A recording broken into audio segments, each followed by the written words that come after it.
Hold on. We're going to keep this going. Hold on a second. Hold on, Anthony. Welcome to another Sunday Superversive live stream. I am your host, Benjamin Wheeler, and I'm joined by my co host, Anthony Marquetta. Anthony, how are you doing today? I've had a wonderful day. How about you, Ben? I am gripped with existential dread, but that is a normal appearance. I was going to say, yeah, but did anything new happen? Well, it's an editor's lot, okay? It's at least I don't have imposter syndrome. That's the real thing. The fact that I don't have imposter syndrome, oh, I thank God every day for that, because I have earned my victories. But my victories cause more existential dread. All right. So, I have not seen Wandavision, but Anthony here wants to talk about it. Anthony, you have the floor. Yeehaw. All right. Uh, yeah. So WandaVision been the big thing in I don't know pop culture, whatever you want, however cynically you want to look at it, for the past few weeks. Really, so the past couple of months, been 9 episodes. Uh, Mm-hmm. Interesting show overall. It was a very strange show. And I think it's actually kind of fascinating because I think that all of the good things and all of the issues with it are sort of emblematic of what modern comics and the modern MCU and in many ways even modern entertainment were. The thing is that I saw some people like Mahler, for example, saying that it could have been great and the finale dropped the ball. And while he is right that it could have been great, I don't think that the finale could have really saved it, if that makes sense. I think the potential was there, but it was always squandering its potential throughout its run. The thing about WandaVision was that all of like the woke nonsense and stuff like that, like the girl power angle and whatever, for anybody with eyes to see, like it was there from the beginning. You know what I mean? Absolutely. Like These things usually are there from the beginning. like the girl power angle to WandaVision, the all of its flaws that ultimately manifested in the finale, they were there from the start. However, there were many, many good things about the show too that made it an interesting watch every week. Obviously, of course, I was using somebody else's Disney Plus account who refuses to get rid of it because I don't give money to people who hate me. If he had gotten rid of that account as I told him to, then I would have had to sell the seven seas for it. Because again, we don't give money to people who hate us. Just FYI, I do not pay Disney Plus. But anyway, uh, Good. Good. I did keep up with it. Yes, I did keep up with it, and I don't regret it. I would say I enjoyed it. I didn't even think the finale, honestly, was all that bad. But here was there was a really curious issue with it. So, WandaVision from the start, there was a girl power angle, and it was kind of subtle, but not that subtle. Like it's called WandaVision, but the main character of the show was obviously Wanda. And the thing that you get in the finale of the show, and I'm going to try and explain this in a way that you can understand despite not having seen it. I think you get the premise just honestly. If you, a lot, people who were calling it like, wow, it's super weird. I mean, it was weird, but it wasn't that far out of the realm of the ordinary. And I think that you, especially with your work on Pinkerton's Ghosts and being an author, can probably grasp pretty quickly what was going on, which is that the premise is that Vision is somehow alive and he's living with Wanda in some weird sitcom esque world, and obviously they go through the whole show, and the big twist at the end is you're wondering, is she like puppeting Vision's corpse, or is Wanda like, what is this Vision? Is Vision actually alive? Is she puppeting his corpse? What? And the reveal that they give in the second to last episode is that Wanda created this Vision and she turned the town into the sitcom esque town to like process her grief or something. Yeah, but honestly, like that's kind of what I expected it to be. And they go into the backstory and whatever, and it's not that hard to predict either. you know, all of the clues are pretty much there, which is fine. There's nothing wrong with any of this so far. But trying to think of how to put it.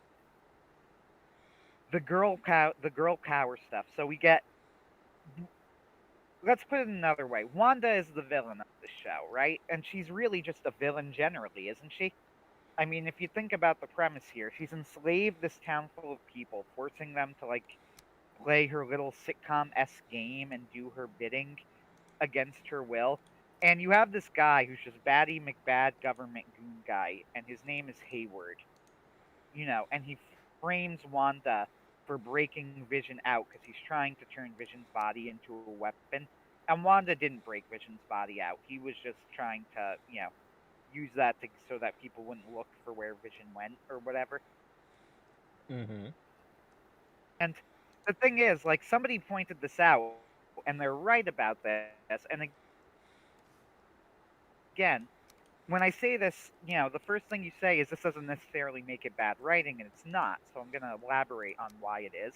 Wanda is the villain of the show, and Hayward, who is this guy, who is evil McGovernment bad guy, his actual name is Hayward, which is easier to say, so that's what I'm going to go with. Hayward is the hero of the show, right? What does he try and do immediately? He starts investigating. He tries to kill Wanda, which of course he does. It would be insane if you weren't trying to kill Wanda, considering that she has enslaved the town. Uh, Isn't she like but godlike in the Superversive power rankings or something? The oh superhero yeah, verse she power rankings. especially in one yes, especially in WandaVision, and in the comics she's even more powerful, I think. But in WandaVision, she has hit the level of What level did she hit, Anthony? Don't worry, guys. He'll be back soon. can literally create Javier. Okay, yeah. Javier wrote, "What? So what about the retconning of Wanda's powers? Look her up in the Encyclopedia of the Marvel Universe." It's not retconning if it was never in the MCU. We're talking about the MCU, not the wider Marvel Universe. Yeah. Uh, but whatever. So what I'm getting at though is that Hayward is objectively the hero here. He tries to kill Wanda, and you're supposed to disagree with him, but you're absolutely right. And the reason I think this is bad writing is because I genuinely think the show wants you to not be on his side. And I would defend this in a few ways. First, all of our heroes in the show go after him. He shoots at two children. Why does he shoot at two children? There's no reason. It doesn't actually mean anything. He just decides he's going to kill children today. Uh, Just wake up. Oh boy. Before Wanda breaks bad, he's like basically psychologically torturing her in what is admittedly a great scene in the show. Wanda wants to take Vision's corpse and bury it. So he invites her into the building because she goes, go ahead, you could take a look, and he shows her, and they've basically like dissected Vision apart and are like trying to figure out what makes him work and how his body was put together and whatever, which was actually a super creepy scene. Uh, and I have nothing bad to say about that scene. That was actually really good, but it was creepy. Elizabeth Olsen acted the heck out of it. But I guess I do have something bad to say about it, because it's also extremely unclear why he did that. Uh, it seemed as if he was trying to goad her into, like, I don't know, bringing Vision back to life. But why would he want her to bring Vision back to life? I know that that's what he was trying to do, but if that's what he was trying to do, then, like, why would he think he could control Vision after Vision was brought back to life if Wanda's the one that did it? Like, there's so many variables there that don't make any sense. Shout out to And Bradford Walker. Bradford Walker says, yeah, I was just about to do it. Yeah. Are they setting up Wanda to be the antagonist for the next Doctor Strange film? So Ben again hasn't seen it, but I will, I'll get there in a minute. And they probably are, going by the end of it. However, Ben is also right. They'll almost certainly be friends at the end because Wanda is a strong female character who don't need no man, so she can't be the villain. Not really. It's got to be men manipulating things. But the reason that I have an issue with how Hayward is portrayed is because I think the show actually did have interesting ideas in there. Like, for example, yeah, friendship is literally magic. Fantastic. I love it. You Anyway, laugh, but then uh, Celestia rolls up with all her friends to kick in your. No, I'm yeah, right. kidding. But so the issue that I don't know. The issue that I have is that the way that they portray Hayward is that you're supposed to not agree with Hayward, but objectively, like somebody pointed this out, and I saw it was a really good point. If Doctor Strange drops a nuke on that dude, you know, if Doctor Strange drops a nuke on this guy on a dude who has enslaved an entire town of people, nobody is really giving him a pass because they're processing their grief. You're saying, yeah, Strange nuked a guy. Javier Oliva says, yes, in the MCU, she's super powerful, but the original character in the universe the entire MCU is based upon is not that powerful. This is the MCU. Uh, so the character of Wanda has actually been around for, to my knowledge, because I've read articles on this from a while ago, a really long time, like the 60s or something like that, maybe the 70s. And she started off as not that powerful, but then they had the House of M storyline where she literally rewrote reality. Yeah. So I think at this current point in the comics, she is like actually more powerful than she even is in the MCU right now. But with that said, uh, you are entirely right that that's also part of the MCU, and that's actually kind of what I'm getting at. In that, the problem with WandaVision is sort of the problem with modern comics generally. And I think I could sum it up like this, and I'm really beating around the bush. And the reason I'm beating around the bush is because it's hard to explain because it is a fairly complex plot and you haven't seen it. But I'll shorten it like this. The problem with WandaVision is that the MCU is over. Like, Yep. the MCU ended. Endgame happened. Endgame was not a great movie, but it was a good movie and a very good finale. You know, it satisfyingly closed off the arcs of all of the major characters, the longest running thread of the MCU. It was the big finale. There should be no more MCU. It should not exist.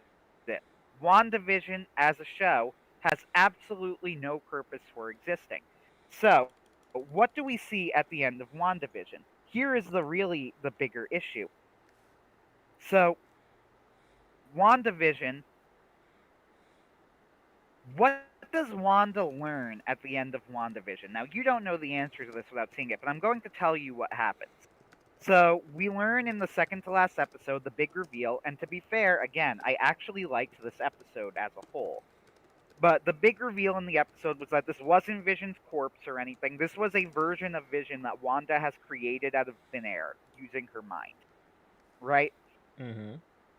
So, this version of Vision has to disappear, and I'm like, okay, from a writing perspective, if this is a show about Wanda processing her grief, there is only one way that this could end. There is only one way it should end, and that is Vision to be dead by Hold on, dude. You're cutting in and out a the bit. end of the series. Let me. That is the only way that the story can do this. That is the only way that the writing can be any good. Is if Vision is dead on the it, by the end of the story. The other issue, Vision needs to be dead, number one. And number two is Wanda has also like created children in this story. Those children also need to disappear by the end of it because they're a part of Wanda's delusion. She's created them. They're not real, right? Right. Which, so they need to also be dead. The problem that we have is at the end of the story, Vision says to her before he disappears, well, I'm talking to you now, so there's no reason that we can't meet again. And there is a version of Vision that is flying around out there right now with original Vision's memories, who is apparently just kind of out there, who is certainly going to show up again because Paul Bettany is actually a really good actor, and I assume they want to use him again. He's been Not around for only a that, while. Good stuff. yeah, he's actually a really good actor. I think he was the best actor in WandaVision. Uh, he's just a super likable guy. He's also really Hmm. funny. I've read and seen a few interviews from him, and he's actually like a really funny dude. Uh, Apparently, he got all of the fans speculating because he said in the final episode, like a couple weeks ago, he said, "I'm going to be working with an actor who I've been really excited about working with for a long time, and I've always highly admired." And then the day before the final episode came out, he went on a talk show and said, "Yeah, you know when you say something really stupid and you realize it right after you say it, but it's too late and you can't take it back?" He goes, "That was me because that was a joke, and the actor I was talking about was myself. Like there was another version of Vision in the story who I have a scene with." He goes, "That was the cameo." He's like, "I was kidding." But then everybody started taking it like super seriously, and they started like theorizing about, like Magneto's gonna be in it or Professor X, and I'm just like, guys, uh, that I'm the actor. That It was pretty funny. is And pretty I've funny. seen there are a few interviews with Paul Bettany. He's a pretty funny guy. He's just really likable. I buy every scene that like he could sell all of his lines really well. You know, they have this line that, as my sister said after they said it, the Marvel must be really proud of this line. He says something like, "What is grief but love persevering?" And Ooh. it's a super corny, yeah, it's a super corny line, but Paul Bettany just says it like he just sells the line so well. And as my sister said, boy, they must have been really proud when they wrote that one. They must have been proud of themselves. I But mean, I think it was less the line and more that Paul Bettany sounded really sincere when he said it. You know, he sounds so sincere at all times. It's like, ooh, he does, right? He's got that voice, man. that voice. That buttery smooth voice. I like Paul Bettany. But anyway, so we have that, and they show Scarlet at the end. She's like moved into the north in a log cabin or whatever, just far away from people. And they show her like astral projecting, studying the evil witch book that villain woman show talk to her about. And you could hear the voices of her children as she's doing it. So somebody pointed this out. They said, "What was Wanda's emotional journey on this?" Like, you would think that the emotional journey is that Wanda accepts that you can't bring back the dead, that even when horrible things happen, you need to process it so that you can move on. Uh, but apparently, that's not the message. The message of Doctor Strange or of WandaVision, is actually that Wanda can do anything she wants. She just needs to get better at using her powers so that she could do it properly. Like, and if you want to say, well, that's not the end of Wanda's journey, you are probably right. But then that's the other problem. Then what exactly was the point of WandaVision? Why did WandaVision end after 9 episodes? Where did Mm-hmm. we go? Where was the journey from episode 1 to 9? There really wasn't any, was there? It didn't tell a complete story. Wanda didn't undergo any arc. She didn't change from start to finish. And this was the sort of story that was centered around that character development. So it's no good arguing that you don't need that for a story. Yes, that is true for certain types of stories, not for the type of story that WandaVision was. WandaVision was the sort of story that was predicated on Wanda changing and growing and coming to different conclusions at the end of it than at the beginning. And that isn't what happened. And the reason for this is obvious. There are a few reasons, actually. It's because the MCU, again, should be over. It's because WandaVision shouldn't have existed and Endgame already happened. You need to include, you need to continue this universe. If you wrapped up WandaVision the way that it should have been wrapped up, with Wanda coming to some sort of emotional catharsis, which is obviously what it was supposed to be leading toward, then Paul Bettany can't be in future episodes. Wanda's children, one of which is a gay icon, so since Marvel really loves gays, he's Ooh, 100% coming back. how I'm old not is this kidding kid? about that, by the way. Please. He's like 12. I Oh don't mean the no. kid is a gay icon. I mean the character. Apparently, the character in the comics was like one of Marvel's only gay characters, and he became like a gay icon to the community. Iceman? And since Marvel is promising, I don't think Iceman, one of Wanda's children, Oh, I can't but remember. since oh, I have no idea. I just know I know this from a film theory video.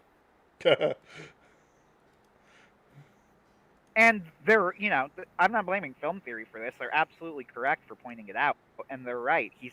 He pointed out in the video. He goes, "There is no way that her children are disappearing. First, they're characters in the comics. They have like long-running series in the comics and whatever. And second, one of them is gay." And he's absolutely correct. Matt Pat's absolutely correct to point that out. I mean, that's a perfectly legitimate point. No, they're not going to get rid of them because one of them's gay, and Marvel is really into gays right now. That's pretty based. Based Matt Pat. Let's get a based Matt Pat in the chat. He wasn't really being bait. He was just describing it. Like, he wasn't even saying it as a bad thing. He was just saying that, No, no, no, no, no, no, this no, is no. something that they're doing. Right, but Bradford Walker says the mm. oh, go ahead. You could read it. Oh well, I was just about to say it's not about whether Matt Pat meant it the way he meant it or not. It's that now he is an alt right icon because he's pointing out the gays. Anyway, Bradford Walker says, "Hold on, I'll try to do it in Paul Bettany's voice.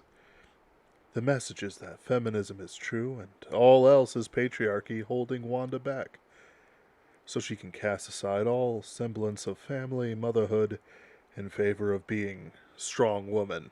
Trademark. Pretty decent. I give it like, a 5. 5 See, to 10. I couldn't do the accent. That's what I'm missing. It's You got the cadence roughly correct. it's my only skill as a voice actor. Javier Oliva says, "I appreciate your knowledge and analysis, but Disney Marvel is killing established and beloved characters and the entire franchise.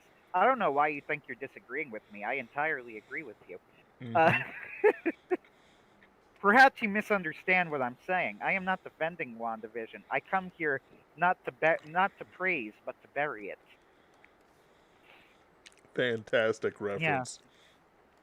10 out of to 10. to quote from right? To quote from Shakespeare, "I come not to praise WandaVision, but to bury it." The show does deserve some praise, and in essence, WandaVision is everything wrong with modern comics. The emphasis on feminism to the detriment of the story, the fact that it doesn't need that the story should have ended, these characters didn't have anywhere to go, but they're forcing it to continue because that's what you got to do in order to pump out these movies. It's zombie Simpsons except with Like Marvel characters. that's the second issue that I see here, that this is just like what's happening in the comics. Lupin the Third is I JD Cohen mentioned this on his blog Wasteland and Sky, which you should read because it's a great blog, by the way. uh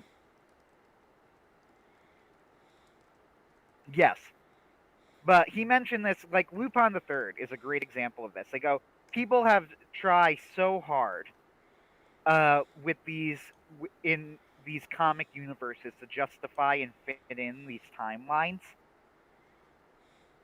And that's all well and good. He's like, but Lupin the Third has had 5 seasons, no, and how many movies? And there is nobody out there who is going, but I don't understand. Lupin would be over, Lupin would be over 100 years old at this point. I don't know. I have no idea. They go, but clearly he's still in his 40s in part 5. So when was Lupin born? And then they go, but that's inconsistent with what we see in part 3. No, because the audience isn't stupid. You're supposed to understand that each part of Lupin the Third takes place in the same universe when they want it to, and doesn't when they don't, because they're telling their own stories. They're using the elements that they consider to be important in the stories they want to tell. Right. Like, you have to have some respect for the audience. That's the problem we have with WandaVision Endgame. Truthfully, there's no reason that modern American comics and Marvel can't continue selling comics that are Marvel comics What they need to do is stop trying to retrofit everything together as if it's all as if it's all one universe. Like you can make it one universe, but stop like obsessing over this point. Stop getting caught up in continuity. This continuity is killing the comics. You need continuity to a point, but the continuity that you need is here are the elements of the character that make him demonstrably that character and can't change, right? Mm-hmm. Lupin the Third. Who is Lupin the Third? He's a master thief and a master forger. He's lecherous, but he has a heart deep down. You know, and bam, you've got Lupin the Third. Yep. And by the way, that shows Lupin the Third easily passes the Red Letter Media character test to describe a character without mentioning their profession or their appearance. Hmm. From their Star Wars reviews, the Red Letter Media character test, Lupin passes easily. All of the Lupin characters do actually, So because wait, they're extremely well defined characters. absolutely. But what's this test? I haven't heard of it before. It's from Red Letter Media's prequel reviews, or specifically the Plinkett prequel. The famous Plinkett reviews. Right, right. He went through. He asked random people on the street. At least that's what it looked like. Yeah. Describe this character without mentioning their profession or what they look like. So they would go Han Solo, and then it would be like a rogue. And they would go over it, and then they go Qui-Gon Jinn, and you just see them stand there for a moment, and go stern, I guess. He's very stern. He has any go princess, Padme, and then the guy just starts laughing, goes, "You know that nobody can do that." You go, "You're just cheating now." It's the Red Letter Media character test. How do you know if a character is well defined? You describe a character without referencing their profession or their appearance. It's actually a very useful test, and it's very interesting. It is. It's absolutely And fascinating. the Lupin the Third characters pass the test with flying colors. By the way, most of the MCU does as well. Yeah, I can see that. Although weirdly, Wanda until WandaVision at least kind of didn't. She didn't have much of a personality in the movies. There wasn't a whole lot to her. Yeah, it's fair. But yeah, there's all sorts of issues with WandaVision, and then there's just the fact I had issues with the finale on several levels too, which is the fact that the fight scenes in WandaVision were laughably awful. They were like truly they were. There was a scene in one episode I was watching with my brother and my sister, and we were watching the episode, and our two of our heroes who are part of the organization, they're the good guys in this organization that's investigating what Wanda's doing. They're the ones who think that we shouldn't hurt Wanda, right? So which makes them the good guys. Right. And they have a scene where they're being held at gunpoint or whatever, and then it's this one black woman and this Asian dude who he looks like a twink Asian dude. I don't want to be mean to the guy who I'm sure is a nice guy, and he wasn't like effeminate, but he looked like a twink Asian dude. And they're being held at gunpoint, and they just like turn around and just I don't even know what they do. They hit the guy in the face who's holding the gun, then just sprint off, grab the gun and sprint off. It was so, and me and my sister looked at each other and we started dying of laughter. It was so funny. like I'm like that might have been one of the worst fight scenes I have ever seen in my entire life. And in the finale, like Wanda and I'm sure you've seen the meme, like the Agatha All Along meme. No. They have the little song, so she's fighting Agatha. Only intent, honestly, and this is like a flaw of the character, but still a flaw. This is kind of an integral to the character. Honestly, it's like an issue with the character as a whole, but it's still a flaw. there's really no clear handle on what their powers actually are or what they do. So their fight is just one giant light show as they like go back and forth with each other. You And know, then Wanda wins by go hmm ahead. well, I was thinking like I just was reading the Adventures of Rachel Griffin book 2, and by Jaji Lamplighter, and it was weird because like there's Von Dredd and Gaius Valiant fight over whether Valiant has any right to date Rachel Griffin, because she is a little, younger than him. They're all under 18, so it's not that bad, but it's like, it's a little bit weird. Right. And Peter puts pressure on Von Dredd to get Gaius away from Rachel because Peter hates Gaius. It's all very dramatic and it's fantastic. Um, and so basically, uh, Gaius gets stunned by Von Dredd. He's released by Rachel, and who is hiding herself. He immediately runs, challenges Von Dredd publicly, and Von Dredd's like, "Yeah, right, but not in front of the teachers. Someone might stop us." And he goes, "Okay." So they just calmly walk into the dorms, and then all of a sudden, like Rachel pops up into a window, and it's Gaius and Von Dredd slinging lightning at each other, and all these magical spells, with their wands. Like it was ridiculously cool. And it's like, but there was a clear statement. Even though it was a light show, there were specific things going on here and personal stakes for both of the two gentlemen.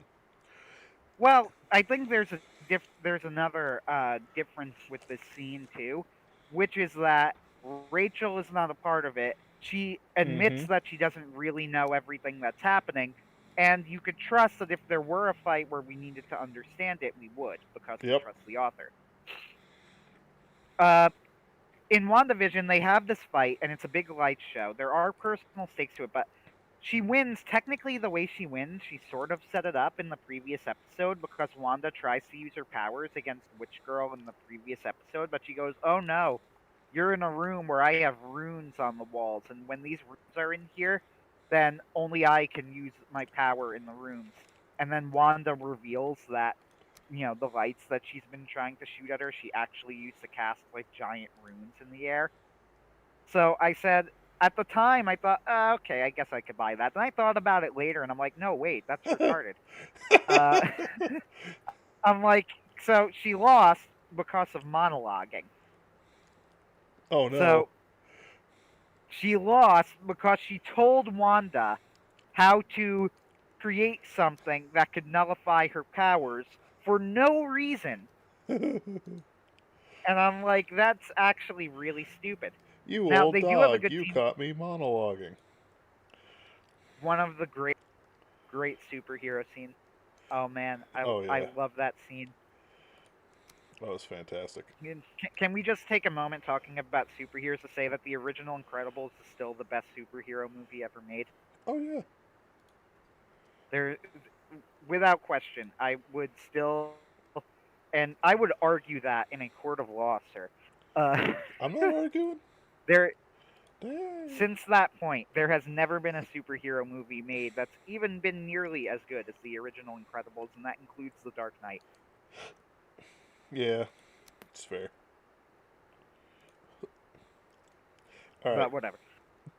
Uh, but back to this. So, and then Vision and Evil Vision, because remember they made Evil Vision, are having a fight with each other, and that scene it starts off as a light show, just like the other one, which is dumb, and I don't like that.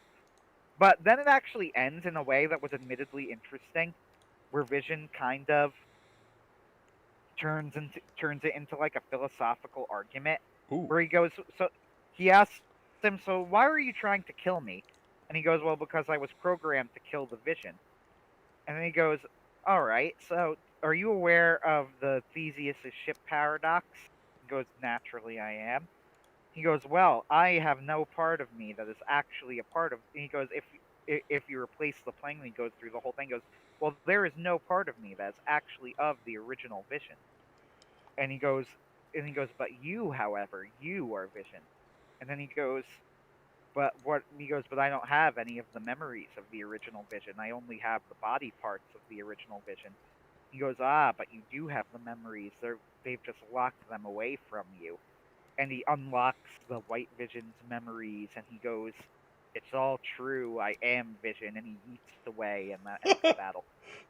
Now, admittedly, so I sort of like the idea there that like it started off as a fight, but the fight was evenly matched, so it turns into like a philosophical argument. But Right. it's also dumb because again, apparently Vision isn't dead; he's still alive. Also, what was he doing? Where did he yeet off to? So I don't know if he yeeted away to kill himself or he yeeted away on a vision quest. Get it? Uh, Ah, ah, right. get off my stream. Ah, it was pretty funny All though. right. So I don't know if he yeeted away on a spirit quest. How about that? Okay. If he yeeted away to kill himself because he's the vision and and his objective was to kill the vision, or if he yeeted away on a spirit quest. But I mean, we know the answer to this, right? He yeeted away in the spirit quest because he can't lose Paul Bettany. You know, Right. the man is a treasure. We stand our Paul Bettany Kings.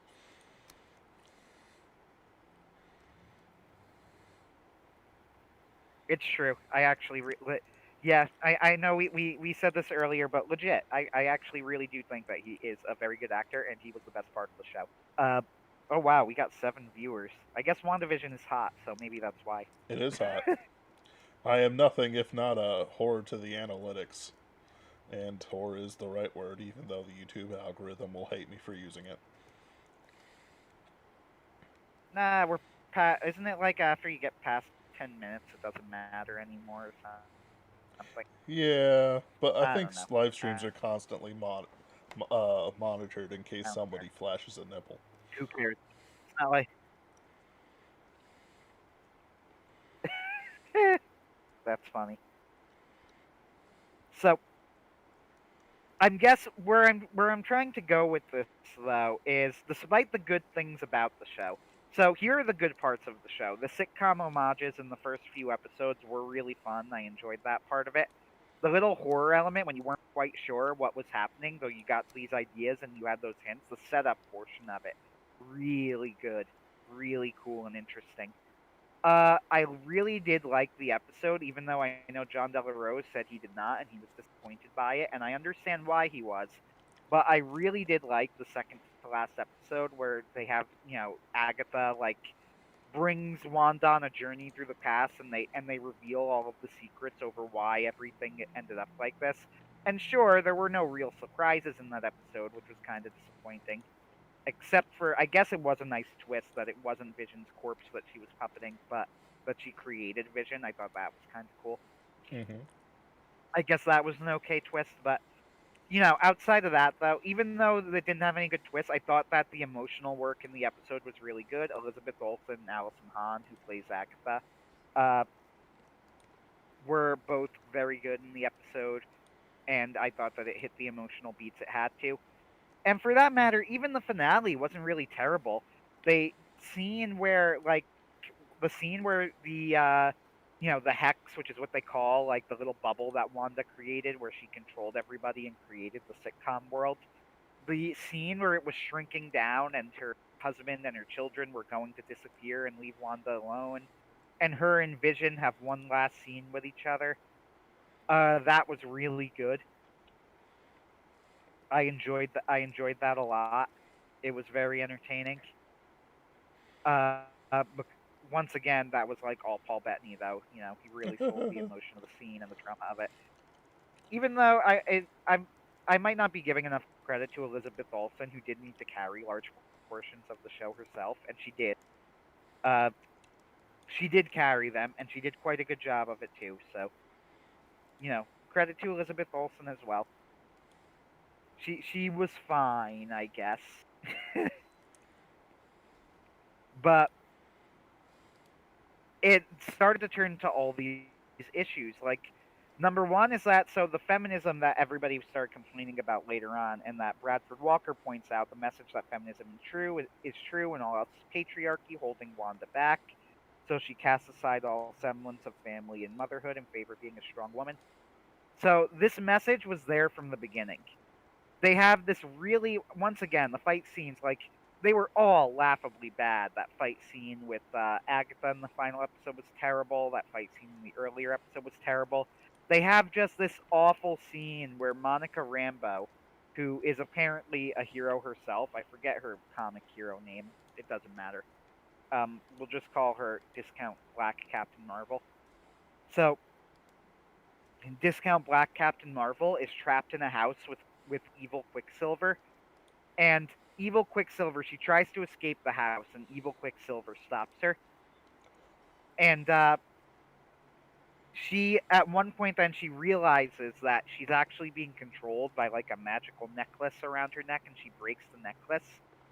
But I was like, how does that make any sense? Not the magical necklace thing, but we just saw this person with super speed stop her from leaving the house. How could somebody who can move faster than the speed of light possibly be surprised by anything anyone does? Like, like Yeah. that's so dumb. That doesn't make any sense. And of course, she's a strong woman. So there's that too. She's got to be a strong woman who don't need no right. Yep. That's very important. And let's see, you got the worst character probably in Thor, the sassy white friend of Natalie Portman from Thor is a major character in this, and honestly, she actually wasn't bad. She She plays could have one been a lot character. worse, at least. Yes, the sassy white version of the sassy black friend. Wait, That's her character. are we talking about the She's depressed also on looking Two chick? Broke. Who? Are we talking about the depressed looking chick that followed them around? I'm talking about the one with the glasses, Oh, black hair, glasses. I can't remember her. No, not the depressing chick. Yeah, she played Natalie Portman's sassy white friend in Thor. Huh. I haven't. And Bradford Walker says, wait, they reused Strong Woman held back by Inhibitor Necklace, and it was a prior Captain Marvel at that? No, not exactly. She wasn't held back by the Inhibitor Necklace. She learns that the person who she's supposed to be fighting is being controlled by a necklace that she breaks, and then she escapes. I suppose you could kind of stretch that into Inhibitor Necklace, but I'm pretty sure they just picked Necklace because Necklace is easy to use. And Bradford Walker also says Kat Dennings, always worth a watch, muted at times, but worth watching. Yeah, uh, solid joke.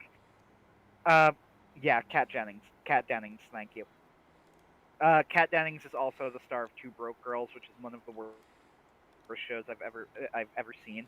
It's a show that I put in the category of what I call anti-funny. Anti-funny is when something tries to be funny, but it's so not funny it actually takes humor away from the universe and makes the world a little bit worse. Uh, Two Broke Girls is an anti-funny show, along with Two and a Half Men. I know a bunch of people say Big Bang Theory. I would argue that Big Bang Theory is just mediocre and not anti-funny. But Two Broke Girls is anti-funny.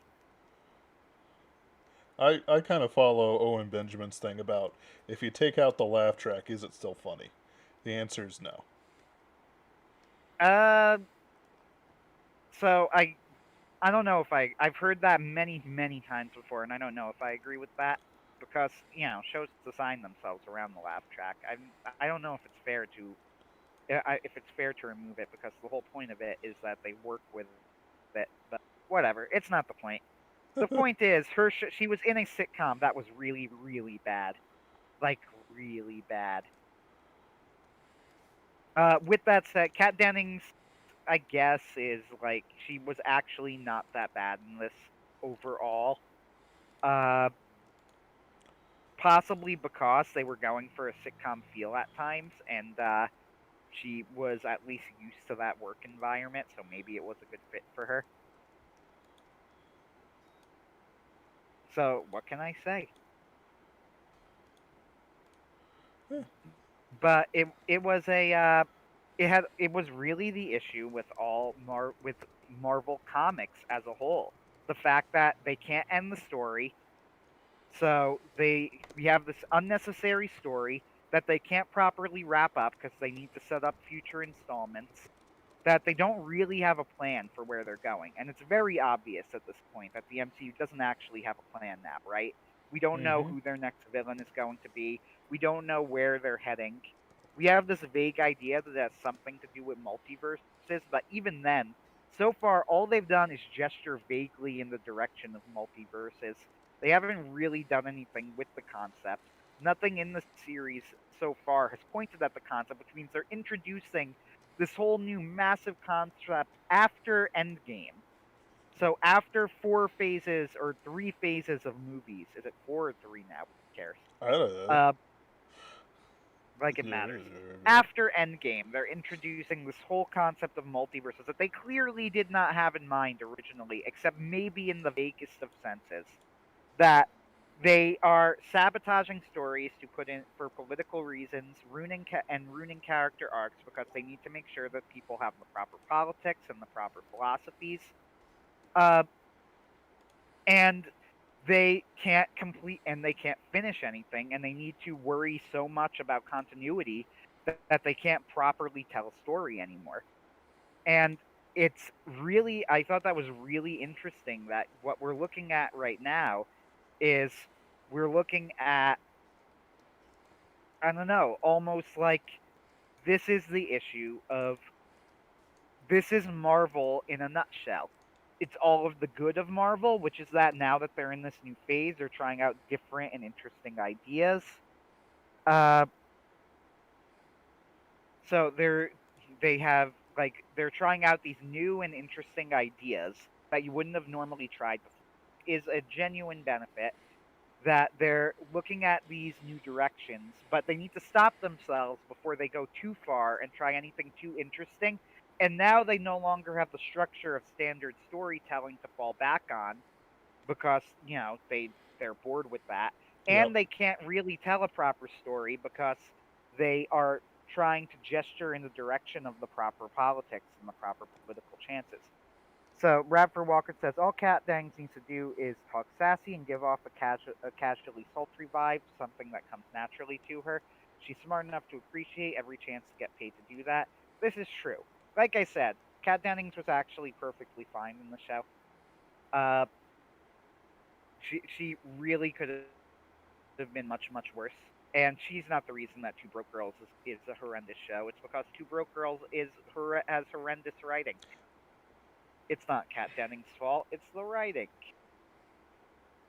Don't say They it put her so in an aggressively. So aggressively, Anthony. they put her in they put her in tight shirts so that you could show off that top, and there you go. You got an automatic winner. So yeah, overall, WandaVision 5 out of 10. Uh, had potential to be more, but the seeds of its destruction were planted from episode 1. It was never going to truly end well.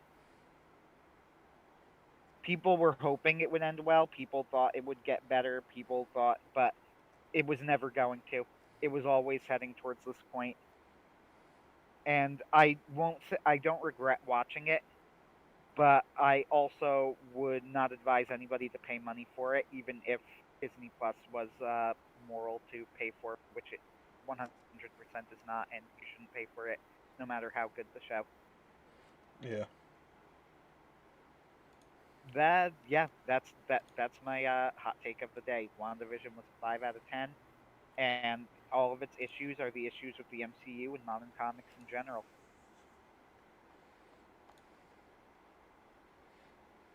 I getcha.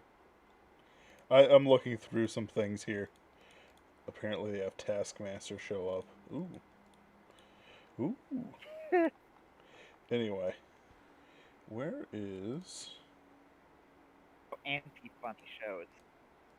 Well, It's my theory of anti-funny, which is when a show tries to be funny, but it's so painfully not funny it actually makes the world a little bit less funny as a result. It sucks humor out of the universe and makes things just a little bit. Two and a Half Men was one of those shows. That was an anti-funny show. Yeah. Well, it's like some Every of Everybody says Big Bang Theory is too, but I actually found Big Bang Theory to be mediocre, not anti-funny. I laughed several times, unironically even. you see, I've never ever laughed at a single joke in Two and a Half Men, not once. I've never laughed at Big Bang Theory. I get you. I admit that legitimately me saying I think that Big Bang Theory is okay is actually kind of an unpopular opinion. Well, it's there's a mix between like, is it normie bait or is it like actually good, or is it actual part of nerddom? But to me, it's like it's normie bait. There's a whole bunch of Oh, like 100%. honestly, someone telling me they love Big Bang Theory is a gamma tell. Not that I'm saying that you said you love Big Bang Theory. I would never insult you in such a manner. Uh, I insult you plenty in other manners, but like I the mean, like, yeah. I think it's a not entirely worthless show in that some of the jokes landed for me, which is literally as far as I'll go.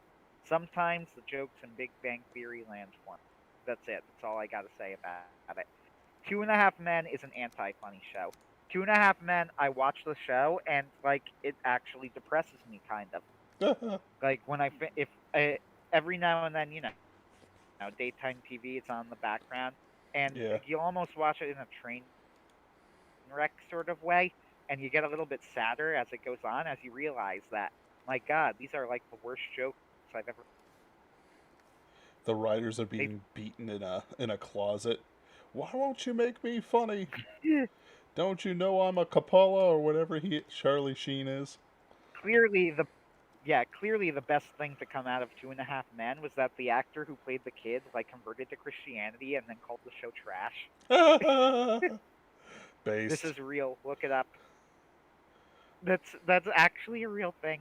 That's why like the last two seasons they swapped him out with like Ashton Kutcher and some lesbian chick, and apparently the original actor who played the kid like converted to Christianity and just said that everybody sucked. Beautiful. I love it when things turn out like that. Not only is he getting into heaven, but there's somebody who probably hates the show more than, uh, you know, the average person does.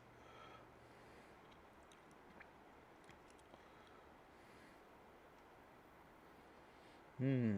Yeah, is he forged down a religious path in real life. He did return for the series finale. Pay anyone enough money. Uh, Right. And we don't blame him for it. Honestly, he was probably contractually obligated. Yeah. They probably had, or at least like, or he might have done us a favor too. They just said, "Hey, you were on here for 10 years, and we're going to be ending the show." Right. Yeah. So Jones said that he had been baptized and no longer wanted to appear. He joined the Seventh Day Adventist, was Oh. baptized, and no longer wanted to appear on Two and a Half Men, calling the show filth and encouraged people to stop watching the show. I mean, that is hilarious. Beautiful. And he eventually and Jones officially announced his departure from the show, stating he had been a paid hypocrite. All right. Amazing. Usually, Seventh day Adventists are like one of the more heretical forms of Protestant Christianity because Oh they yeah, have some wacky ideas. But like when they swing all the but way, that is so base. they just keep swinging. Like it's one of those things where it's like, yeah, absolutely, they're very heretical. However, when they get storming, whoo, just making the monkey sounds. Hoot hoot. Hoot hoot hoot hoot. My neurons are activated. Wow, I'm looking up the finale of Two and a Half Men, and I'm just finding it really funny. So they said Charlie, shown only from the back, approaches the beach house and rings the bell, but before anyone answers the door, he is killed when the helicopter drops a piano on him. The camera then pulls back to reveal the series set and Chuck Lorre sitting in the director's chair. He says winning, breaking the fourth wall just before a second grand piano falls on him. Alright, so actually that's a really based way to end the sitcom. Just dropping pianos on everyone. Like this, like the set designer is like, I've always wanted to do this. Yeah, you're really enjoying it. I've always wanted to do this. As they whisper. And you know what Charlie Sheen, who didn't actually appear in it, which is why they had to show him from behind, said? That's just him. I don't care anymore. I don't care if he lives or dies. Doesn't matter. Doesn't matter. Seriously, it doesn't even matter. Go that low and be that immature and that completely unevolved and that stupid in my face, really? You must feel safe, motherfucker. You must feel safe where you live. Damn. Is he talking about the kid? I think he's talking about Chuck Lorre, who's the showrunner. Wow. Well, it's like Charlie Sheen only got a few more years left in him. Like, who knows how long? How long do you really Just the fact, I gotta say, just the fact that they ended the show by murdering everybody by dropping pianos on them. What a way to end the show. That is pretty funny. That is really funny. I got no complaints about that. The I don't know. I mean, it's still an awful, truly one of the worst ever made. Absolutely fantastic way to end it. It's terrible though. It's still terrible. Yes. Just murder everybody with a piano, pan out, show the director, and then murder him with a piano. I love it. I hope you guys don't do that to me. Don't do that to me. You remember I treated you well. I let you have extra servings of gruel even when we weren't making any money. You remember that, right? Right? Need to get some more health on my character. As Anthony and Ken start slowly advancing on me.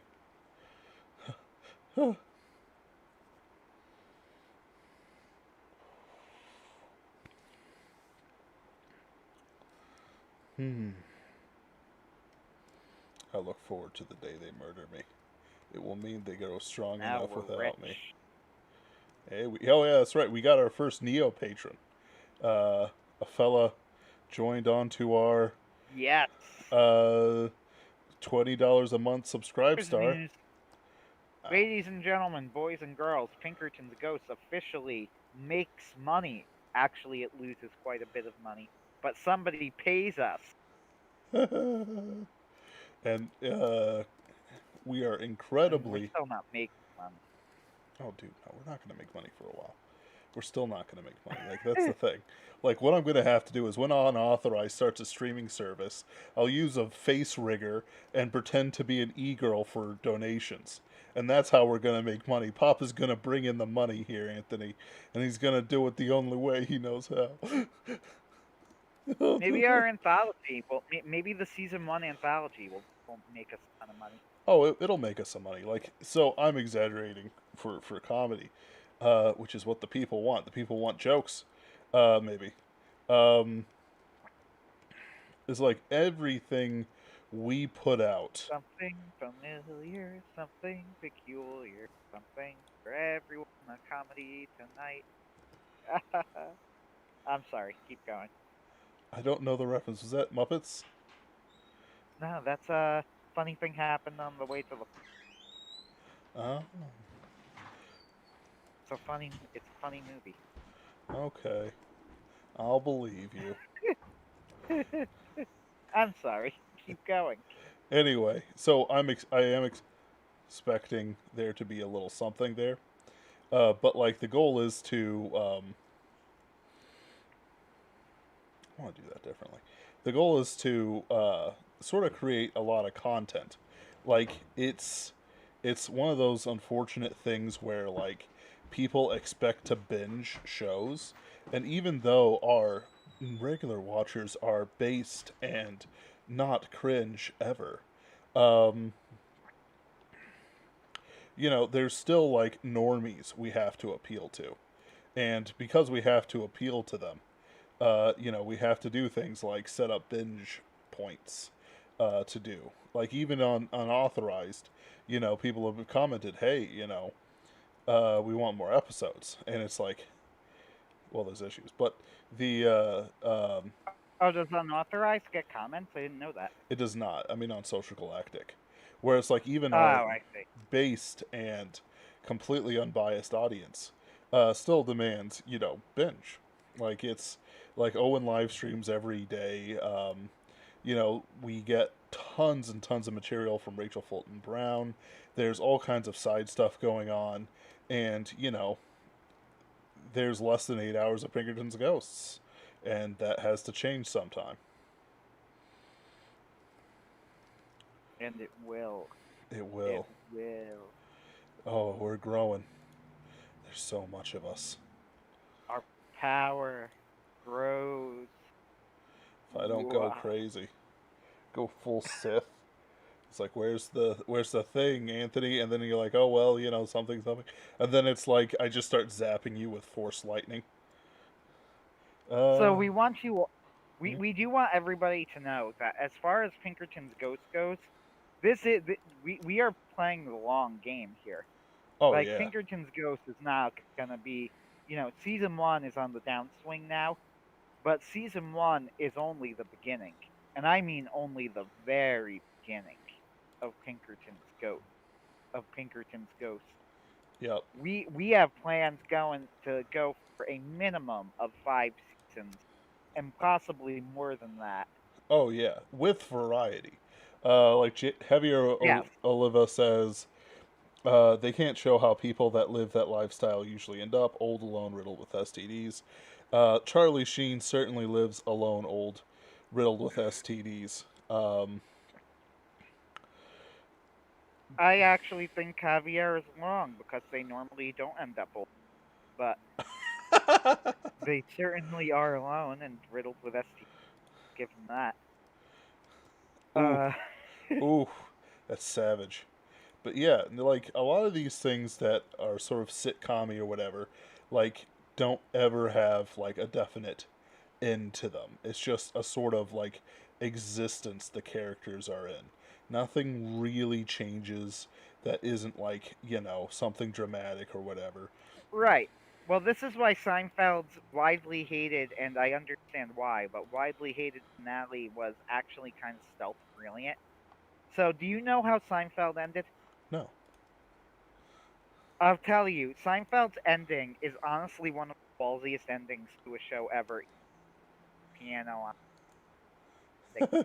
Uh, the ending of Seinfeld is our main characters, so George, Elaine, and Jerry and Kramer, watch. I can't remember exactly, but I believe they watch a fat dude getting mugged, and they're recording it, and then they start making jokes about the fat guy's weight, and the can't when the police come and they see the recording, they are arrested for violating the Good Samaritan law. That's They beautiful. could have done something. And when they're on trial, all of the people who they screwed over throughout the series show up at the trial and testify against them, and they all end up with the maximum sentence of a year in jail. That's actually brilliant. That is actually high key brilliant. That is absolutely amazing. And the thing about uh, the finale to Seinfeld is that when it came out and up to now, it was widely hated, and I don't even like it honestly because it's just not that funny. But on a meta level, it is insanely brilliant. Right? Uh, it's the problem with it was that it wasn't that funny. The second problem was that, as somebody pointed out, yes, it's true that our main characters are all terrible people, but the flip side of this is that everybody in Seinfeld was a terrible person, so you don't really feel like the verdict come up here. Right. And admittedly, that is a legitimate problem. Uh, The thing about Seinfeld is that Owen Benjamin, when he criticized Seinfeld, was only half right. The point of Seinfeld was that he was correct that they were all terrible people on Seinfeld, but what he was wrong about was that Seinfeld was not a critique of that lifestyle. Seinfeld was very, very clear that it was a critique of how vapid, shallow, and awful everybody was on his show. I mean, they're all clearly terrible people. That was the joke, though. Friends was the opposite. Friends was what Seinfeld was making fun of, but unironically, which is why Friends is a much, much worse show. I wouldn't put Friends at the level of anti-funny in the sense that there were jokes on the show that sometimes landed and I could sit through an episode, but it is not well written. And morally, oh, it is several levels beyond awful. The thing about Seinfeld is that I would argue that Seinfeld is not, because Seinfeld is a satire. It is making fun of how terrible everybody is. Like, for example, they have the famous scene where Jerry is pitching a sitcom to a network in one of the most meta arcs of any sitcom ever, and also one of the greatest, because it is truly hilarious. This is probably my favorite episode of Seinfeld. Jerry and George are pitching a sitcom to a network, and Jerry wants to has this idea. He goes, "How about we pitch a show about a circus, and I'm the ringmaster or whatever." And George goes, "No, I have an idea. We're gonna pitch a show about nothing." So they sit in the meeting, and then they go, "So what's the show about?" And George is saying, goes, "Nothing, nothing at all." And then they look at each other and they're like, "I don't understand. How could the show be about nothing?" And George thinks for a moment and goes, "All right, so what did you do today?" "I got up and went to work." And George goes, "That's the show. That's it." And then the guy's like, "But I don't get it. Like, what? How could you have a show about nothing? How does that make any sense?" And George stands up and goes, "You know what? I have artistic integrity and I will not be insulted. Come on, Jerry, we're leaving." And he walks out, and Jerry's just sitting there while they're all staring at him. And he goes, "So how about this? There's a circus, and I'm the ringmaster." And then they just cut later to George sitting at the table, and Jerry's like yelling at him. And he goes, "Artistic integrity?" He goes, "You're not artistic, and you have no integrity." He's like, he's like, "We're going back there, and we're begging for another chance." And then this becomes like an arc that lasts for literally the entire run of the show. I think in the finale, they're actually flying to like Los Angeles or something, or to New York maybe, to like film the first episode or something when they end up with going to trial. So this like lasts for the entire run of the show. They of course have the episode George is engaged to a woman, and the joke is that the woman that George is engaged to is attractive but incredibly boring, and that George is completely unattracted to her, but he is too pitiful and too much of a loser to actually break up with her. So on the day of the wedding, like on the day before the wedding, he's panicking, but then he gets a phone call that she died, and we learn that she died because the stamps that George bought her for the wedding were the cheap kind and were made with incredibly cheap glue that she had an allergic reaction to and died from. And then everybody gets convinced that George intentionally murdered her. So you see the difference here. You are not supposed to be on the side of the character in Seinfeld. They are terrible, terrible people. Friends is not like that. In Friends, you're supposed to not think they're terrible people when they quite clearly are terrible people. It's a very different type of show. Uh, Friends was the beginning of the modern, awful, horrendous era of sitcoms. And JD Cohen once again is invaluable here, so you should check out his blog, which I will type in the comments, wastelandandsky.com. Don't put the .com. Just put Wasteland and Sky, and then say dot and then com. There we go. Wasteland, wastelandandsky.com. Uh, terrific website, great articles. Mm-hmm. And J.D. Cohen's point was that sitcoms did not die; they were murdered. It was intentional. Probably the last sitcom that had anything portraying that looked like a semi-honest relationship between normal people was The Middle, which just ended, and it wasn't even that great, honestly. I But thought at the of very Malcolm in the Middle when you said that. no, although that was a pretty good show for its time. It was edgy though, so you got that not going for it. But it was funny. I laughed at Malcolm in the Middle, and the father ended up becoming Walter White eventually. So there's that too. Yeah. Anyway, that's all I have. I just want to talk about how Seinfeld was actually really funny once upon a time. Right. If we accept that the characters are like some form of chaotic evil, which I can appreciate, but honestly, like sometimes, like, how do I want to put it? There's like American culture I don't understand, and the sitcom has always been one of them. Like, it's about your normal life, except it's with glamorous people, and then they bring in somebody and then they bring in Jerry Seinfeld. How about that? They bring in Jerry Well, Seinfeld. that's the thing though. That was the point of Seinfeld. That's what Seinfeld kind of did differently. Like Seinfeld starred Jerry, who is extremely self-absorbed and extremely petty. George, who is incredibly selfish and a total loser.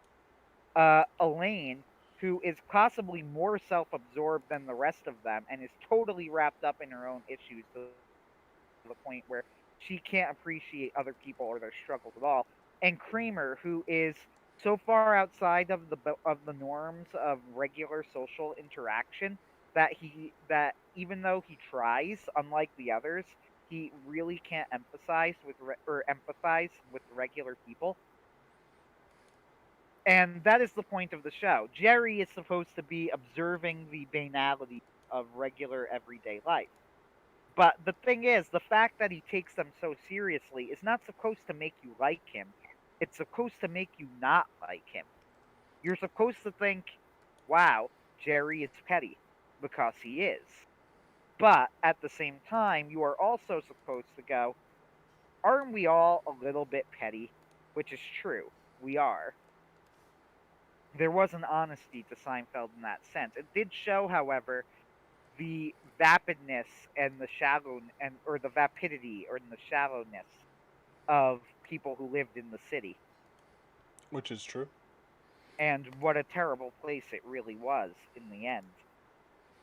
Seinfeld, though, took place in a godless, nihilistic world, which goes back to an old maxim that I've had, which is that nihilism only works in fiction and horror and comedy.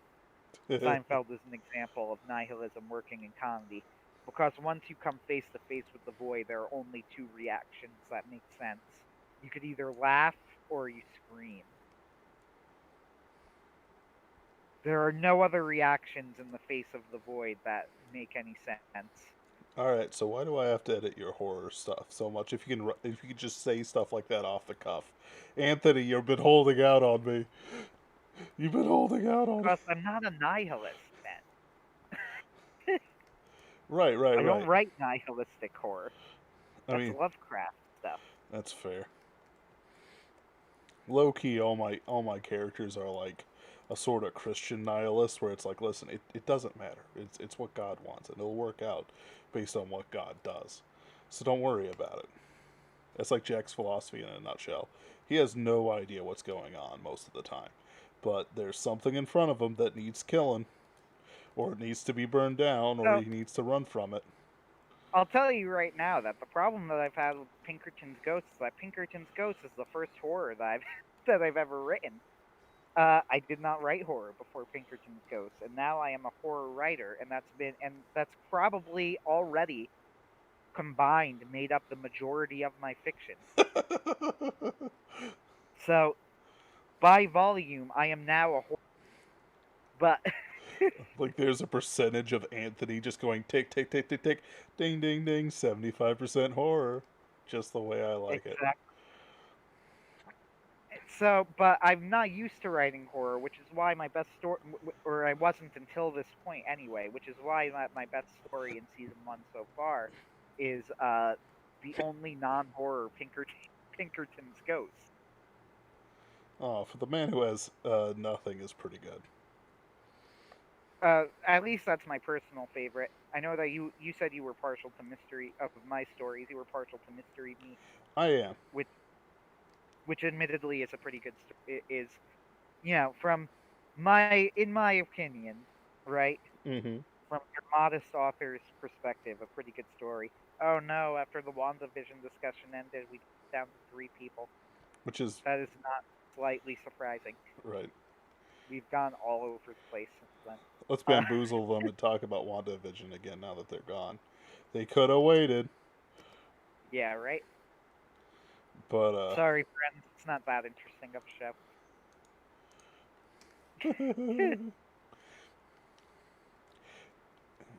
so, so I will say this about WandaVision. I said all along as I was watching it, it's pretty good. It's nowhere near as good as everybody's saying it is. It's not as smart, and it's not as it is not as smart as people think it is. And there are going to be a lot of people who will be disappointed with the finale. I will say this: I was not actually disappointed with the finale. It was as good as I figured it would be. I suppose the one thing I am disappointed in is I kind of wish that Wanda had a character arc, but yeah, it, they couldn't really do that, could they? Because they needed to set up that gay guy for future MCU movies. You got to get the gays in there. character having character arcs, not in my MCU. Not since Tony Stark died. And Captain America ended up with Peggy Carter. Which is what we Yo, wanted. it is. There's a really good skit. You know the studio? I think they're called Studio C. They're the ones with the famous Scott Sterling skit. Yep. Scott Sterling. Yeah, I know it. Which is legitimately one of the greatest skits of all time. Uh, one of the greatest comedy skits of all time, Scott Sterling. But anyway, they have a pretty funny skit that's like Captain America, that shows what Captain America's life was like with Peggy Carter. And you just have Peggy Carter go, "Come on, Steve, are you gonna tell me the stocks?" And he goes, "Now, Peg, you know that I can't do that because it'll affect the timeline." And she goes, "Well, you can't blame a girl for trying or whatever." And then they just like show throughout the centuries, and they go, "Oh, hey, Steve, look at this. Arch. I'm trying to remember what it was, but it's like, oh, JFK's going to Texas today. You want to go and they go, we'll be nearby that day. You want to go see? And they just show Steve's face, and he's like, "Ugh." He goes, is something going to happen, Steve? And he just like shoves food in his mouth. He goes, this food is delicious. And then she's like, oh, we have a and then they show like they're getting old, and he goes, we have a vacation coming up on September 11th. Want to go to New York? And he's just like, "Grrr." And then goes, oh, by the way, he goes, no, I have a doctor's appointment that day. And he's like, whew. He's like, yeah, you better go to that. And he's like, it's probably nothing to worry about. It's not like I have a family history of Alzheimer's, right? And the best joke in it was he goes, oh, Steve, look, it's my grandniece, Sharon.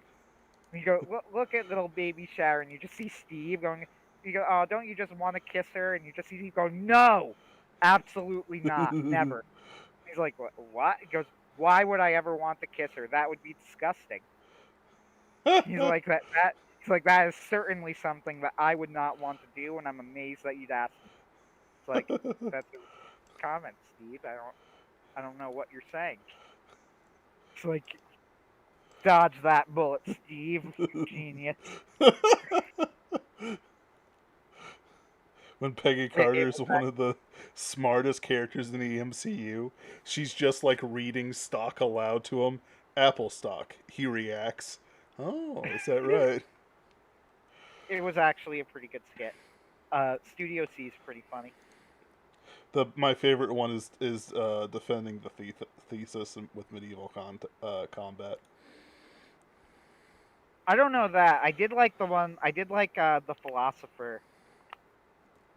I don't know if you've ever seen where they have the guy. He's like, they have burglars break into a building, and there's a guy there, and they go, "Who are you?" He's like, "I'm the philosopher who's defending."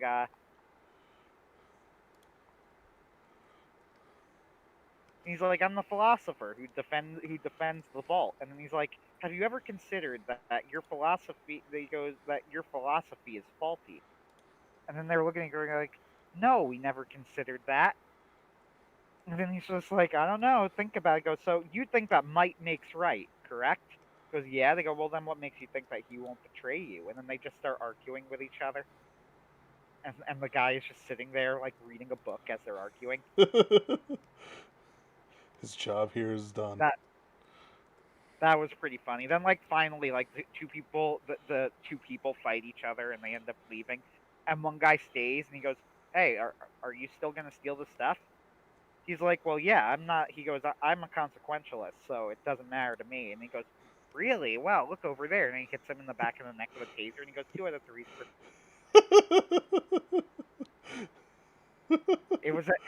That was pretty funny. Have you seen the Scott Sterling volleyball version? Yes, I've seen the Scott Sterlings. Oh, they're fantastic. The volleyball one is almost, not quite, but almost as good as the soccer one. 1 for the money, 2 tickets to paradise, 3 times a lady, forever young. Are they taking him off the court? No, they're raising him heavenward. uh, Oh, bold. It looks as if they're finally taking Scott Sterling off the field. No, they're giving him a chair. Oh, bold move by the manager. All they have to do is kick it literally anywhere else, and they win.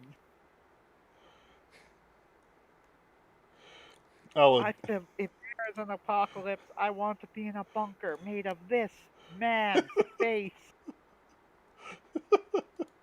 Just, just great.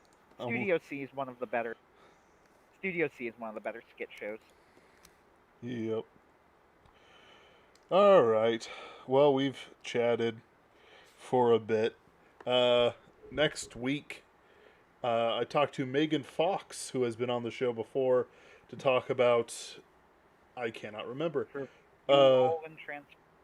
a very like basically I've had so many people on this show for like 3 years now, and because my memory is utter garbage, like utter garbage, like I only think about and remember obscure plot points in things I write or edit. Everything else just goes. Like I will forget my wife's anniversary all the time, every year, and I'm not going to change. But uh I can't remember what she was on for. I think it was a book. It was almost certainly a book. And we'll just see what goes on. She's going to talk about the St. Louis justice system, a thing near and dear to my heart, where 33 judges have recused themselves in a money laundering and child laundering scheme that has been afflicting the city for some time. Um, I have the bone of a citizen of St. Louis, which means I hate all sides equally, but especially the judges.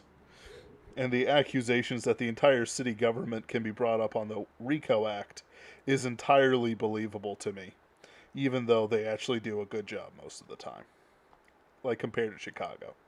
Remember, we're comparing ourselves to Chicago, Anthony, which is why I'm setting the first leg of our uh, climax there, because of course it's infested with evil. Uh, all right, Obviously. obviously. Well, thank you guys, and I Look forward to seeing you all next week, maybe, if you feel up to it. I'm not going to pressure you, but it's going to be an interesting show. I'll have a lot of funny stories. Have a good night.